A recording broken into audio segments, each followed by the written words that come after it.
ঘুরে বেড়ায় শাহজাদার কবন্ধ শরীর, দিল্লির খুনি দরজা থেকে নাকি এখনো চুইয়ে পড়ে রক্ত।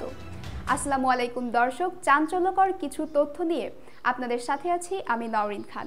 চলুন বিস্তারিত জেনে নেওয়া যাক।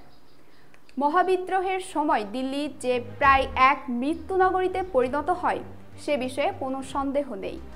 এই সময় থেকেই লাল দরজা পরিচিতি পেতে থাকে খুনি দরজা নামে। রাজধানী দিল্লির আনাচে কানাচে জমে রয়েছে ইতিহাসের বহু বিষাদময় অধ্যায়। সুলতানি আমল থেকে উপমহাদেশের রাজধানী শহর কম রক্তক্ষয়, প্রতিহিংসা, ষড়যন্ত্র, গৃহযুদ্ধ আর বহিঃশত্রুর আক্রমণ দেখেনি। সেই সব স্মৃতি আবহমানে জন্ম দিয়েছে অগণিত কিংবদন্তির, যার মধ্যে এমন কিছু আখ্যান রয়েছে যা থেকে গোটা দিল্লি শহরকে প্রেতাবিষ্ট বলেও মনে হতে পারে। দিল্লির বেশ কিছু সৌধে রয়েছে প্রেতের আনাগোনা, এমন রটনা কম নেই, যার মধ্যে অন্যতম হলো খুনি দরজা। সাবেকি দিল্লির অন্যতম নগরতরণ এই দ্বার লাল দরজা নামেও পরিচিত। এই দ্বার নির্মাণ করান শের শাহ সুরি। তখন এই দ্বারের পরিচিতি ছিল কাবুলি দরজা হিসাবে। আকবরের মৃত্যুর পর যখন জাহাঙ্গীর সিংহাসনে বসেন, তখন মুঘল দরবারের কিছু অভিজাত তার বিরোধিতা করেছিলেন। আকবরের সভায় নবরত্ন হিসাবে পরিচিত অভিজাতদের অন্যতম আব্দুর রহিম খান ছিলেন এই বিরোধিতার প্রধান মুখ। জাহাঙ্গীর আব্দুরের দুই পুত্রের প্রাণদণ্ডের বিধান দেন। আব্দুরের সন্তানদের মৃতদেহ লাল দরজায় টাঙিয়ে রাখা হয়। আওরঙ্গজেব তার জ্যেষ্ঠ ভ্রাতা দারা শিকোকে হত্যা করেন। দারার ছিন্নমূল লাল দরজায় ঝুলিয়ে রাখা হয়েছিল।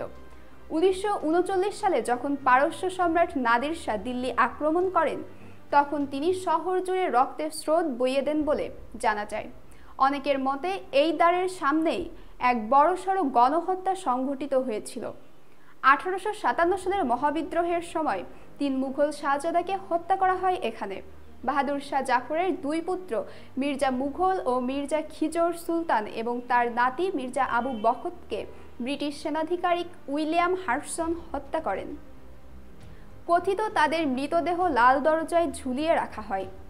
যদিও সমকালীন সাক্ষ্য জানায় শাহজাদাদের দেহ অন্যত্র রাখা হয়েছিল, তবে মহাবিদ্রোহের সময় দিল্লি যে প্রায় এক মৃত্যু নগরীতে পরিণত হয় সে বিষয়ে কোনো সন্দেহ নেই। এই সময় থেকেই লাল দরজা পরিচিতি পেতে থাকে খুনি দরজা নামে। 1947 সালের সাম্প্রদায়িক দাঙ্গার সময় এই দ্বার সংলগ্ন এলাকায় শরণার্থীদের শিবিরে হামলা হয়। বহু মানুষ মারা যান সেই হামলায়। খুনি দরজার পিছনে থমকে থাকা এই রক্তস্রোত ও হিংসার ইতিহাস থেকে ক্রমেই জন্ম নেয় বেশ কিছু কিংবদন্তি। শোনা যায় বর্ষাকালে খুনি দরজার ভিতরের ছাদ থেকে রক্ত চুইয়ে পড়ে। এমন কথাও রটে যে খুনি দরজার ভিতরের সিঁড়িতে এক কবন্ধ মূর্তিকে দেখা যায়। ধারণা এই মুন্ডহীন প্রেত নাকি শাহজাদা দারা শিকোর, যাকে আওরঙ্গজেব প্রাণদণ্ড দিয়েছিলেন। একসময় খুনি দরজা ভিতরে প্রবেশ করা যেত। তখন নাকি অনেকেই অশরীরীর স্পর্শ পেয়েছেন, কেউ নাকি তাদের গালে চড় মেরেছে অথবা কেউ তাদের ঠেলে ফেলে দিয়েছে। এমন কথা প্রায়শই শোনা গিয়েছে এককালে। প্রেতান্বেষীদের বক্তব্য এই অশরীরীরা বাহাদুর শাহ জাফরের বংশধরদের প্রেত। প্রতিহিংসা চরিতার্থ করতেই তারা এমন সব কাণ্ড ঘটিয়ে থাকে। খুনি দরজার সঙ্গে সংশ্লিষ্ট আরেক কিংবদন্তি বহুকাল ধরে দিল্লিতে চালু আছে। জনশ্রুতি প্রতি বৃহস্পতিবার সন্ধ্যার পর নাকি এক মহিলা লাল কেল্লায় এক শোকযাত্রা বার করেন। পুরো ব্যাপারটাই নাকি ভৌতিক। কথিত খুনি দরজা নিহত শাহজাদাদের শোকযাত্রা এটি। আর সেই মহিলা শেষ মুঘল বাদশাহ বাহাদুর শাহ জাফরের পত্নী জিনত মহল। লালকেল্লার লাহোর গেট থেকে বার হয়ে নাকি গোটা কেল্লা পরিক্রমা করে সেই শোকযাত্রা। অনেকের দাবি এই ভৌতিক শোকযাত্রার পুরো ভাগে থাকেন স্বয়ং বাহাদুর শাহ জাফর। যদিও নির্বাসিত বাদশাহের মৃত্যু হয় মায়ানমারে, তৎকালীন বার্মা, এবং তাকে সেখানেই কবর দেওয়া হয়, তবু তার প্রেতাত্মা নাকি আজও লালকেল্লায় ঘুরে বেড়ায়। অকাল প্রয়াত শাহজাদাদের জন্য শোক পালন করে। শাহী দিল্লির আর এক লোকশ্রুতি মুঘল শাহজাদি জেব উন নিসাকে ঘিরে। তিনি বাদশাহ আওরঙ্গজেবের জ্যেষ্ঠ কন্যা। তার আত্মা নাকি আজও সালিমগড় দুর্গে ঘুরে বেড়ায়। যতদূর জানা যায়, জেবুন্নিসা তার জীবনের শেষ 2 দশক এই দুর্গেই কাটিয়েছিলেন। 1702 সালে এখানেই তার মৃত্যু হয়। তারপর থেকে নাকি সালিমগড় দুর্গে জেবুন্নিসার প্রেতাত্মা ঘুরে বেড়াতে শুরু করে।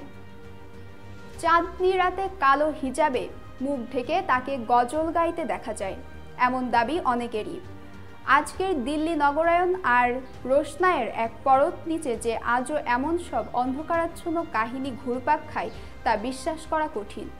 কিন্তু যে কোনো পুরনো শহরের এটাই বৈশিষ্ট্য, ভৌতিক আখ্যানের আড়ালে থেকে যায় বহু বেদনার গল্প।